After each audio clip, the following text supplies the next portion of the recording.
반갑습니다. 김영민입니다. 트렌디한 이슈는 아니지만 제가 기회되면 꼭 하고 싶었던 이야기가 있는데요. 지금 시작하겠습니다. 우리가 역사적인 사건을 말할 때 늘 이야기하는 것이 있습니다. 바로 시대적인 배경이죠. 그런데 역사적인 사건을 이야기하면서 그 시대적인 배경을 깊이 논하지 않는 경우가 있어요. 대개 학교에서 5.16을 말할 때 그렇습니다. 그래서 제가 오늘 누군가에게는 다소 불편한 이야기를 준비했습니다. 그런데 이게요, 선동도 아니고 찬양도 아니고 쉴드도 아닙니다. 사실관계의 나열이죠.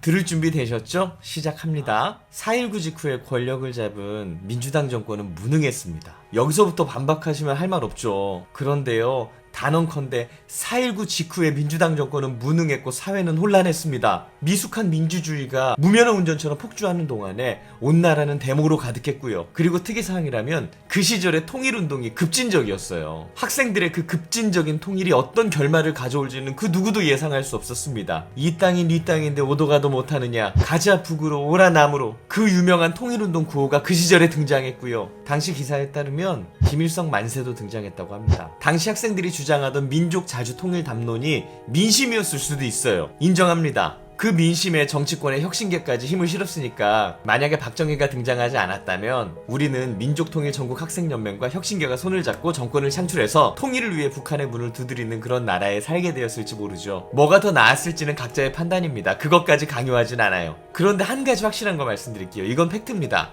예나 지금이나 이 땅에 존재하는 통일운동가들은요, 북한이 조금의 물러선도 없이 선명한 공산주의를 표방할 때도 이 나라의 반공 이데올로기를 비판해왔어요. 참 이상하죠? 위험하죠? 그럼 우리가 예상해봅시다. 그 선명한 북한의 지도부와 민족 하면서 감성적으로 달아올랐던 학생들이 만나서 이야기를 하면 그 이념적인 무게추는 어디로 치우쳤을까요? 당시에 중국과 북한이 바짝 붙어 있는데 그 당시 학생들은 외세 배격을 주장했거든요. 그들이 말하는 외세는 어디였을까요? 그렇게 추진되는 통일은 중국의 영향력 아래 진행되지 않았을까요? 그럼 우리에게 유익했을까요? 그런데 여기서 역사가 상상치도 못했던 방향으로 흘러갑니다. 학생들의 그 뜨거웠던 민족 자주통일의 불길, 박정희의 5.16으로 순식간에 진화가 됩니다. 농민이 잘 사는 나라와 통일을 꿈꾸던 나라, 반일 감정에 있는 다수의 국민이 살던 나라, 그 나라가 한 리더의 폭주로 상상치도 못했던 방향으로 갑니다. 당시에는 국민 다수가 가난을 분단 탓이라고 여겼고요. 대학생들이 이끄는 통일의 환상에 동화되고 있었어요. 그런데 이 나라에 반공을 기조로 한 정권이 들어섭니다. 당시 다수의 사람이 그리는 미래에는 없던 공업화, 산업화의 길을 갑니다. 그리고 일본 하면 부들부들 떨던 나라에서 전 산업 분야가 적극적으로 일본을 벤치마킹합니다.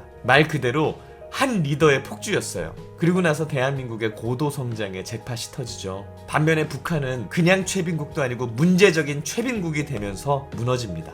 여기까지가 사실이라는 건 전반적으로 인정하십니까?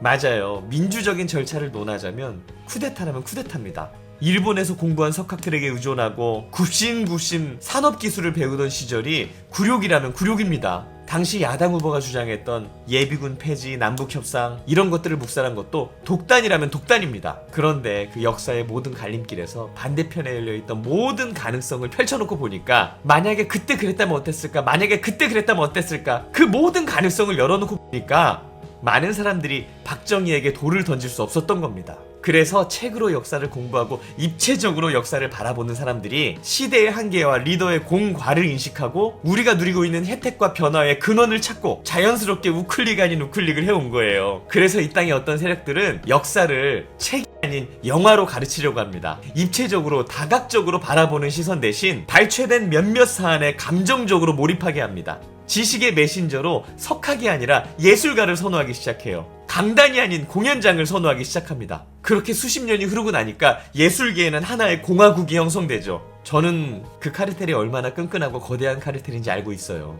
그런데 저는 목숨 걸고 그들과 맞서기로 했습니다. 여러분들이 저를 팍팍 밀어주시면 돼요.